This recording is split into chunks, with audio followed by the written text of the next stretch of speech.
This is my full review of Spider-Man Miles Morales in 2024. I just started playing the Spider-Man franchise games this year in 2024, so let's get right into it. Before we start, I have some key personal points of interest I want to get you guys across.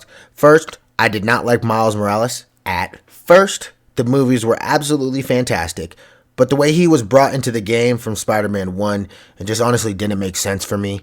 It didn't match up. It left me very confused and wondering why I was even Spider-Man in the first place. But I want you to remember that for later in this video because let's just get into it. Remember what I said. The game starts out as you playing Miles Morales being Spider-Man's sidekick, basically Spider-Man number 2. And until about one mission in, Peter leaves to Europe with Mary Jane to go get some poo-tang.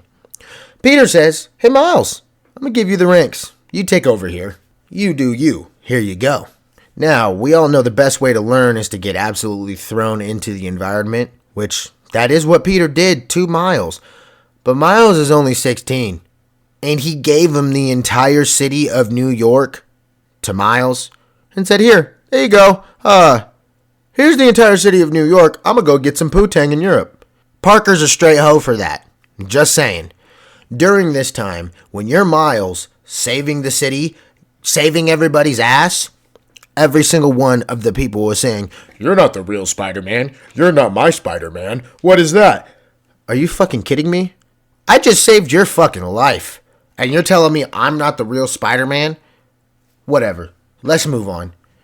The storytelling, the character development of this game is top tier and ties the first Spider-Man game into this one, and I know how it's going to come together for Spider-Man 2. It showed us at the end of this game, clearly. But, dude, that's phenomenal writing to be able to get the games to all match up and intertwine with each other. Not stupidly, but very good canonly, if that makes sense. My favorite character development for sure was Miles, but we had other characters such as Finn, Uncle Aaron, and basically everyone.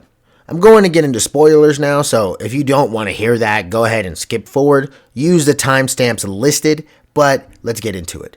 Uncle Aaron is the Prowler. The storytelling in the very beginning shows Uncle Aaron as a normal person working at the subway.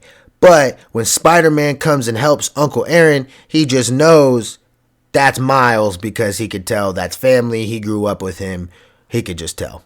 Throughout the story, you can see Uncle Aaron, or the Prowler, is basically using Miles, Spider-Man, for intel and to personally gain and benefit for his own life as the Prowler.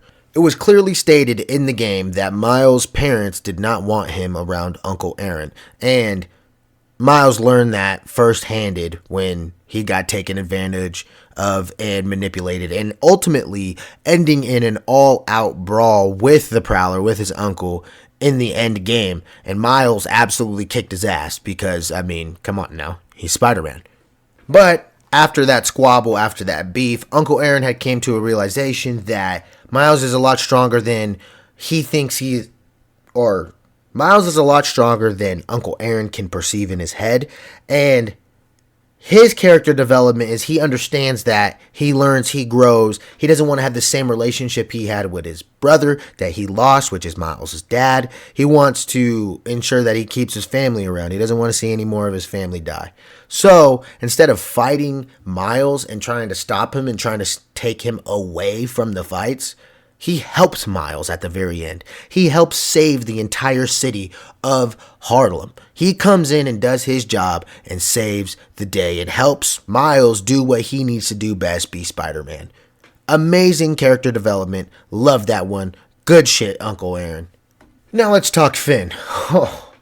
Finn's a bitch. I'ma just say that straight up.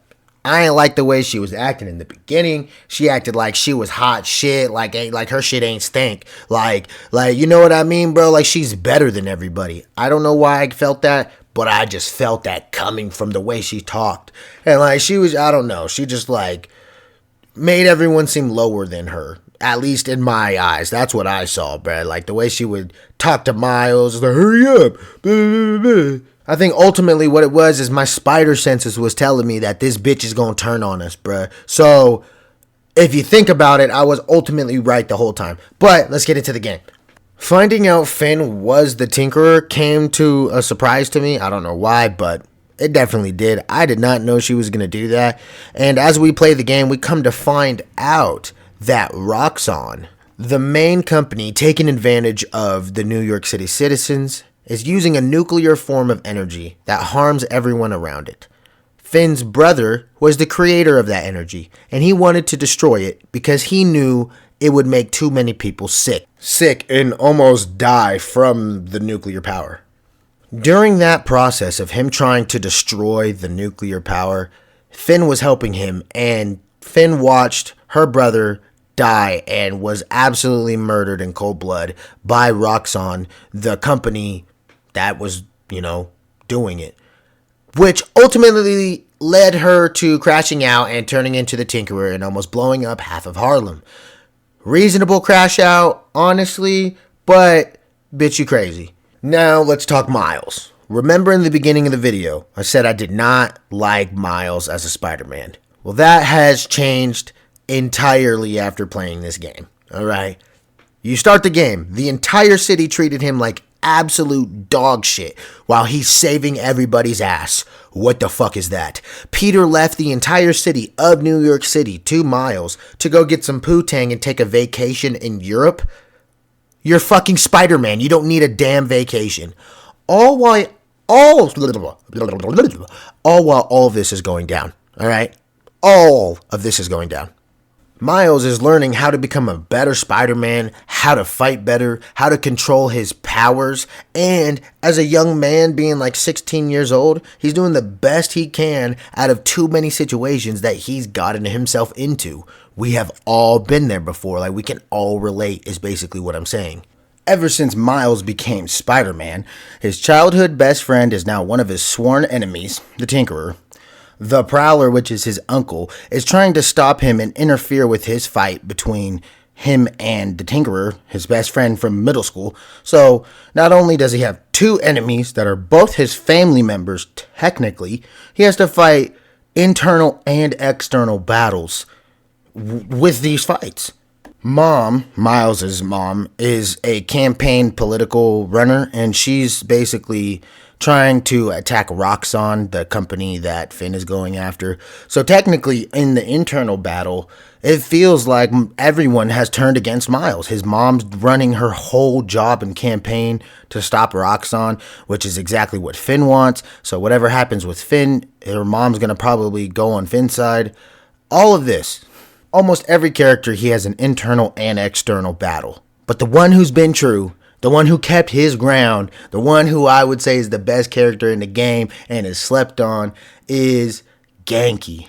Ganke never complained once about anything. He always had Miles back, whether it was keeping his identity of Spider-Man from his mother during the times she didn't know, helping out his mom when Miles couldn't be there because he was doing Spider-Man things, Ganke being able to program the entire app for Spider-Man, which helps you earn more in-game side missions. Ganke held it down. Ganke was a true player, a real dog. A very slept-on character, and without him in Spider-Man's corner, I don't think we would have been here, honestly. Miles' character development comes at the very end of the game. With all of the trust issues going on back and forth with Tinker, she doesn't believe that if she explodes this experiment, she would take out the entire city of Harlem. Roxxon basically sabotaged her. It was too late when she found out that Miles is telling the truth, and boom, Miles absorbs all of the energy from the blast and can barely move. At this second, Finn grabs Miles, sends her up in the air. Miles, can't. Now he can let go and release all of the energy, and she basically sacrificed herself. And because she felt like this was her fault, she wanted to finish her job, her brother's job, and get back at the people who killed her, which ultimately, or not killed her, but killed her brother, which ultimately ended up killing her. The reason this ties into Miles' character development and also Tinker's character development is that he learned what it meant to be Spider-Man in that very moment. You're not going to be able to save everybody. Because you're Spider-Man, the people you love around you will get hurt. And if anyone knows you are Spider-Man, they will go attack your loved ones. That's just what happens. After fighting his best friend from middle school the entire game, he watched his best friend die in front of his eyes. And then he had to stand up after what happened, and still be Spider-Man. There's no vacations, there's no breaks. And he was okay with that. Peter wasn't. Peter went on a fucking vacation. Alright? Oh, I'm still hurt about that. That's crazy. But this is why I love Miles. Right? He took that shit on the chin and said, bitch, I'm ready for more. Come on, let's go. And the game just shit on Miles the entire game. The entire city not liking you. I was one of them. I was a hater. Then he came out on top. I would say he's a better Spider-Man than the Peter in the video games. Remember in the beginning when I said I was super confused on why I was Spider-Man at all? The game made you feel that way for a reason. The game made you feel like you were legit Miles. You had no background. You had no idea what you were doing. You got bit by a spider that gave you electric powers, and now all of a sudden, you're taking care of the entire New York City as a 16-year-old Spider-Man. While all of that is happening, he's fighting an internal and external conflict as Spider-Man and family and Miles. Like, this is crazy. And he handled it. Like any other 16-year-old would, I would say with even more class, respect, and dignity. Just like I questioned, why was I even Spider-Man in the first place in the beginning? Remember, I told you to remember that? That was Miles. That was what he was feeling the entire time throughout the game. And it's not until the very end where he ends up fighting his best friend, Finn, his uncle, the Tinkerer, and where he says, like, this line right here, where he knows, I'm Spider-Man.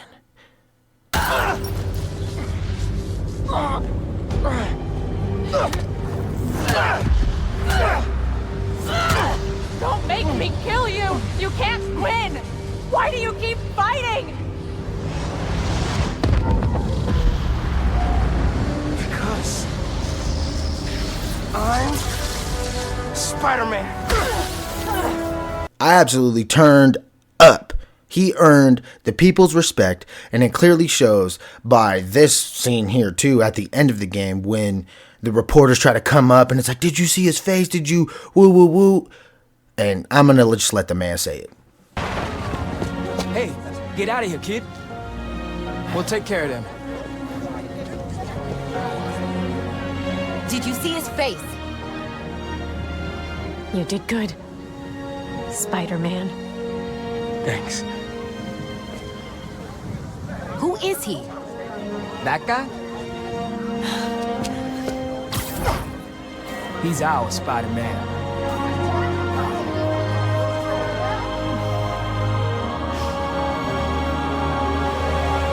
This was an amazing second episode to the game, and I'm absolutely excited to play Spider-Man 2 the next game. This, dude, amazing game. Loved it.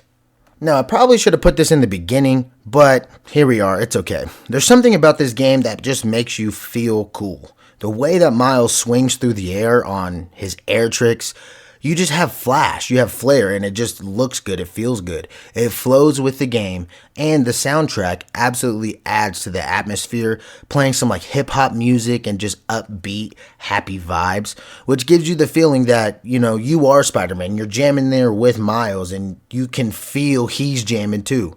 I was talking to a friend, and we came up with this great analogy of Peter Parker's Spider-Man is like gymnastics. He has to do perfect form every time when he swings. His arms are straight out. Keep your arms straight. Land, lay perfectly.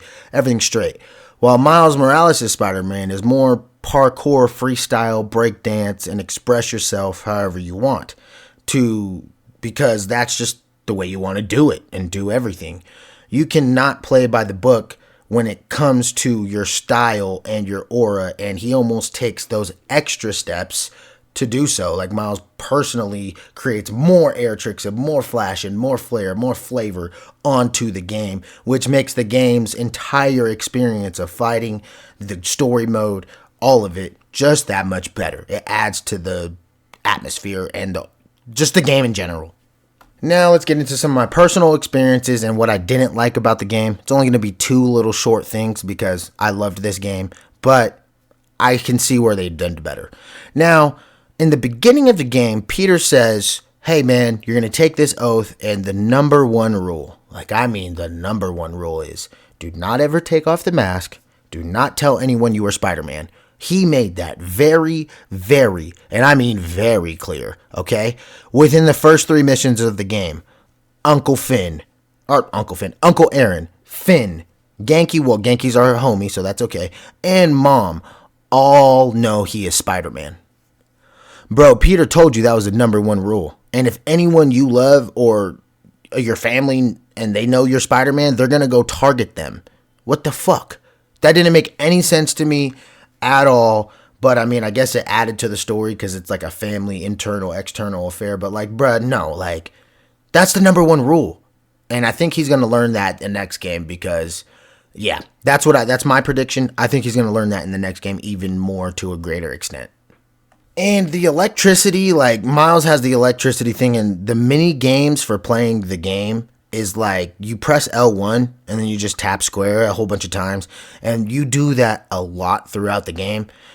Maybe just try and doing like L1 and X or L1 and circle, or switching it up each time you do a different type of electricity. Just L1 and square every single time kind of got repetitive, and it could have been better to throw some different variety in there for mini games. You know what I'm saying?